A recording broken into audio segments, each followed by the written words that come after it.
మన వరి పంట కోతకు వచ్చుండది. దానికి మమ్మల్ని ఏం చేయమంటావా? కొయ్యాల. ఆ మిషన్ ఎంత తిరుగుతా ఉంటది దానికే. దాంతో కొయ్యి.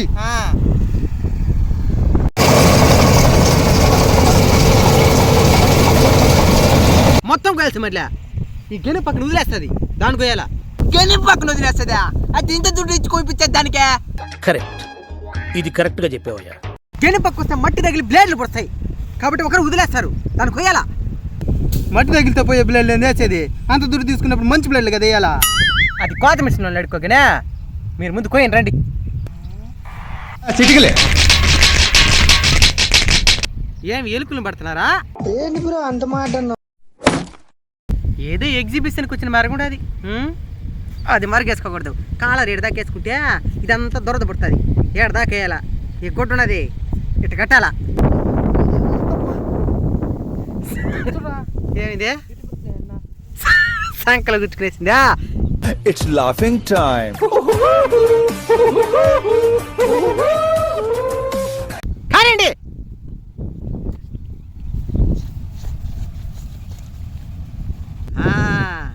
ఇది సూపర్గా ఉన్నారు.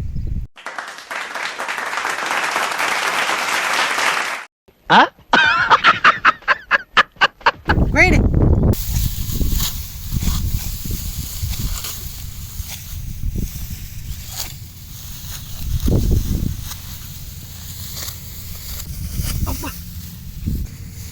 ఏమైందిరా? తెగిపోయిందినా? అబ్బా సరిపోయి నీళ్ళు కూర్చోపో. సరేనా? ఇప్పుడు చూడు ఐడియా. అబ్బా ఏమైందిరా? తెగిపోయింది మావా. అవునా? సరిపోయి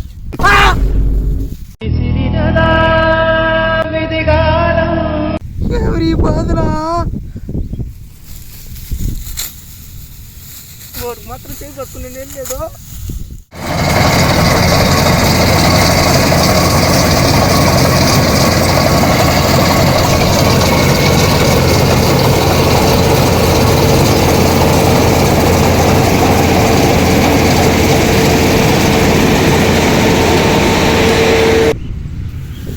మామా వీళ్ళు కై మధ్యలో కూడా వదిలేస్తున్నారు మామా. వీళ్ళు బండి తోలు కూడా రాలేదు మామా. సరే నువ్వు తోలేవా అంటే అది నాకు లైసెన్స్లే. లైసెన్స్ ఉంటే అంత వందనంగా తోలదు. కానీ ఎత్తే మిస్సెల్ పాపం ఫీల్ అన్నట్టున్నారు.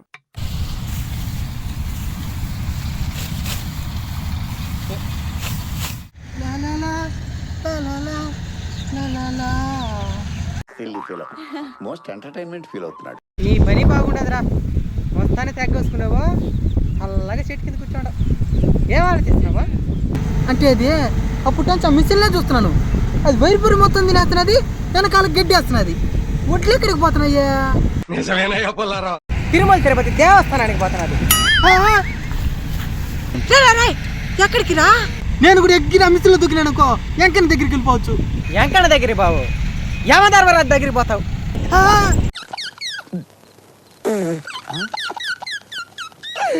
ఇప్పటిదాకా మేము చేసిన కామెడీని చూశారు. ఇప్పుడు మా కష్టాలను చూడండి. అట్లా తల మేరేస్తున్నాం కదా, కొంచెంసేపట్లో ఏంటలో ఎండిపోతాం. పంట మొత్తం పడిపోయి ఉంది. పంట కోతకొచ్చిన దగ్గరలో ఎక్కువ వర్షం పడినా, ఎక్కువ గాలి వీచినా కూడా ఈ విధంగా నేల మీద పడిపోతుంది పంట. దీనివల్ల చాలా ధాన్యం నష్టపోతాడు రైతు. ఇక్కడైతే చాలా వరకు నిలబడుకుని ఉంది కదా, ఆ విధంగా ఉంటే పంట ఎలాంటి ఇబ్బంది లేదు. ఈ విధంగా పడిపోవడం వల్ల వాటిని కోత కోయడానికి కూడా చాలా కష్టం. ఇంకొకటి దుమ్ములో పనిచేయడం చాలా కష్టం. కంటికి చర్మానికి సంబంధించిన సమస్యలు ఎక్కువగా వస్తాయి. చర్మం చూసినారా, ముసుగేసుకున్నాడా, దుమ్ము చూడండి ఎట్లా వస్తూ ఉందో.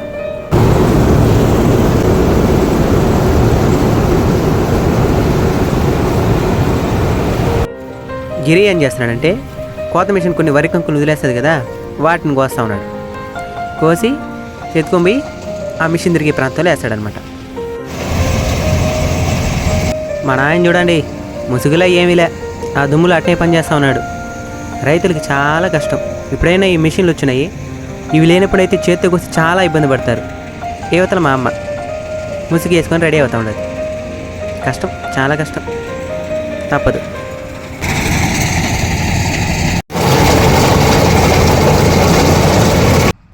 ఇంకా ఈ మిషన్ గురించి మాట్లాడితే, ఈ మిషన్కి గంటకి 2,500 రూపాయలు తీసుకుంటున్నారు. దీని యొక్క ప్రధాన ఫీచర్ ఏంటంటే నేల ఎంత తడిగా ఉన్నా కూడా పైరును కోయగలుగుతుంది. కారణం ఈ టైర్లు అనమాట. బెల్ట్ ఉంటుంది కాబట్టి పొలం ఎంత తడిగా ఉన్నా కూడా సునాయాసంగా పంటను కోయగలుగుతుంది. ఇక్కడ ఇంకో పెద్ద మిషన్ కోస్తా ఉందా, దీనికైతే గంటకి 2,000 రూపాయలే. కానీ ఇది తడిగా ఉంటే కోయలేదు కాబట్టి దీంతో పోలిస్తే చిన్న బండికి ఎక్కువ రేట్ అనమాట. అవును, మీ పొలం తడిగా లేదు కదా, కానీ ఎందుకు చిన్న బండితో కోయేస్తున్నారు అనుకుంటున్నారు కదా. ఇప్పుడు అందరూ ఒకేసారి కోతలు పెట్టుకున్నారు కదా, కాబట్టి బండి దొరకలేదు, కాబట్టి చిన్న బండితో కోస్తున్నాం.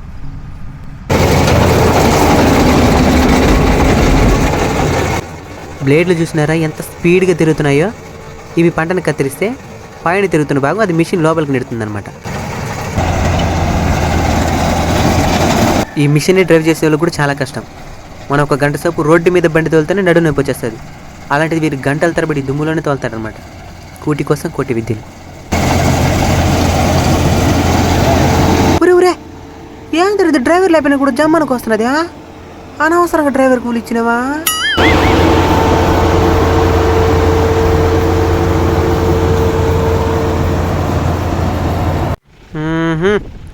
మన ఆర్మీ ట్యాంకర్ వచ్చినట్టు వస్తున్నదబ్బా. బాంబు ఏమైనా పడినా సోపు తిన్న వడ్లంతా ఇప్పుడు కక్కపోతుంది. కక్కు కక్కేదానికి కూడా ఆయన పర్మిషనా? పర్మిషన్ ఇస్తున్నాడమ్మా. కక్కాల్సిందే. ఎంత ఒక్కరు కక్కిందా? ఏం తెలిసా? ఇది పద్ధతి. సావ కొట్టుంటాను ఇప్పుడు. ఇదేబా మన ధాన్యమా, 4 నెలల కష్టానికి వచ్చిన ప్రతిఫలం అనమాట. కక్కమ్మ మొత్తం కక్కు, లోపల పెట్టుకునే పోతావా? మొత్తం కక్కేయాల. వడ్లని మొత్తం ట్రాక్టర్లో పడతా ఉన్నాం. ఇక్కడ నుంచి రోడ్డు మీదకి తీసుకొని పోతేనే అక్కడ నుంచి ట్రాన్స్పోర్ట్ చేసేదానికి. ఈ ట్రాక్టర్ కూడా 300 నుంచి 1000 రూపాయల మధ్యలో ఇస్తాం, డిస్టెన్స్ని బట్టి అనమాట. అది పోతా ఉన్నది ట్రాక్టరా. అక్కడి నుంచి రోడ్డు పక్కకి తీసుకెళ్తామంట. అక్కడ నుంచి వ్యాపారవేత్తలు కొనుక్కొని తీసుకెళ్తారు. ఒకవేళ పంటని మన పొలంలో ఉంచేసుకుంటే వర్షం పడిందంటే మళ్ళీ ట్రాన్స్పోర్ట్కి ఇబ్బంది అయిపోతుంది.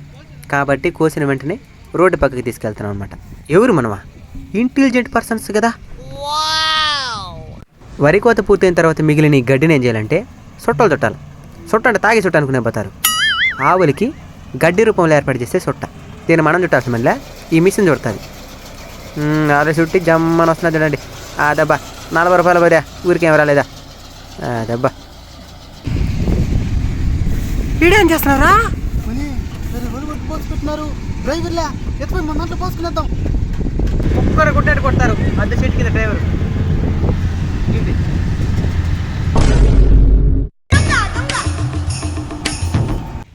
ఒకవేళ గడ్డిని మిషన్తో చుట్టేదానికి డబ్బులు బొక్కనిపిస్తే ఏ విధంగా చేసుకోవాలన్నమాట.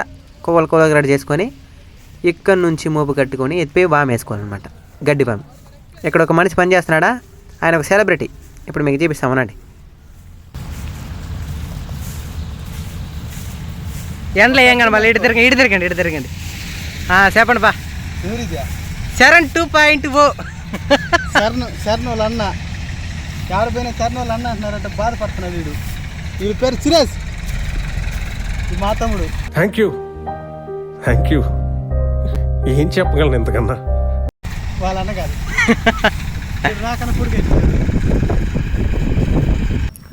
చుట్టలు చుట్టిన గడ్డిని ఇంటికి ఎత్తుకొని అనమాట. ఇది కోత కోసిన 3 రోజుల తర్వాత వీడియో. ఇది మధ్యలో యాడ్ చేస్తున్నాను అనమాట. ఏం చేస్తాం గడ్డి అనేది మీకు తెలియాలి కదా. ఇక్కడ ట్రాక్టర్లో సర్ది ఇంటికి తీసుకెళ్తాను అనమాట. వీళ్ళే మా పరివారం, కష్టపడుతున్న పరివారం. చూడు సరేనా? ఏంటా విట్రా బయటరా మారన్నా. అందరి కోసం మిమ్మల్ని ఎక్కడో చూసినట్టుందండి. అంటే ఎస్, ఆయన మనవన్నే. స్మాల్ మిస్టేకు, మనవడు కాదు కొడుకు. ఇంకా మన పశువులకి తిరిగిలేదబ్బా. కడుపు నిండా తింటాయి. పచ్చిగడ్డి మొత్తం వాటికే. ఆనందంగా పోతున్నాయి చూడండి. ఈరోజు ఒక బిర్రు బిగిస్తాయి. ఇంకో తల్లి ఇక్కడ 2 పిల్లలకు జన్మనిచ్చింది. ఆమెను పరామర్శిద్దాం. ఈయన బుజ్జికొండ ఎంత అందంగా ఉన్నాడు చూడండి. లేచేదానికి ప్రయత్నిస్తున్నాడు. వాళ్ళ అమ్మ అసలు ఎవరికే చెప్పకుండా ఒక హాస్పిటల్ లేకుండా 2 గణేసి ఉన్నది. సూపర్ కదా. ఆకులు తినే మేక నార్మల్ డెలివరీ గంట ఉంది. మేకను తినే మనిషికి మాత్రం సిజేరియన్లు. అంతే ఈ కాలం. మేక కూడా ఎక్కిరిస్తూ ఉంది మనల్ని, మీరు మీ టెక్నాలజీ అని. పని చేయ సౌకర్యం పెడతట. కష్టమబ్బా కష్టమబ్బా. ఈయన మా తాత వడ్లని ఎండబెడుతున్నాడు అనమాట. ఇదే కళ్ళం. కళ్ళం అంటే ఏంటంటే అందరూ వడ్లను తీసుకొచ్చి ఒక దగ్గర వేసి వ్యాపారం చేస్తారు కదా, దానే కళ్ళం అంటారు మా భాషలో. ఇదే అనమాట. అందరి వడ్లు తీసుకొచ్చేస్తున్నారా, ఒక్కొక్క పరదా పైన ఒక్కొక్కరు వడ్లు ఉన్నాయన్నమాట. ఇప్పుడు చరణ్ కూడా వస్తూ ఉన్నాడు, వాళ్ళ వడ్లను తీసుకొస్తున్నాడు అనమాట. ఇక్కడే వడ్లను ఎండబెట్టి కాటా వేసి వ్యాపారస్తులకి విక్రయిస్తారు.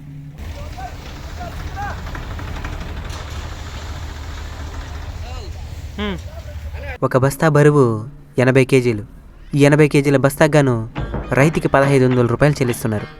కొన్ని సంవత్సరాలుగా 1200, 1500 ఇలానే ఉంది కానీ రేటు దీనికి మించి పెరగడం లేదు. కానీ వ్యవసాయానికి ఉపయోగించే పురుగుల మందులు, ట్రాక్టర్లు, మిషన్ల రేట్లు మాత్రం ఏడాదికి పెరిగిపోతూ ఉన్నాయి. ఈ విధంగా ఉంటే వ్యవసాయం చేయడం చాలా కష్టం. ఆల్రెడీ చాలామంది వ్యవసాయాన్ని వదిలేశారు. ఇక మీదటైన ప్రభుత్వాలు వ్యవసాయం మీద దృష్టి పెట్టకపోతే మనిషి మనుగడే ప్రశ్నార్థకంగా మారిపోతుంది.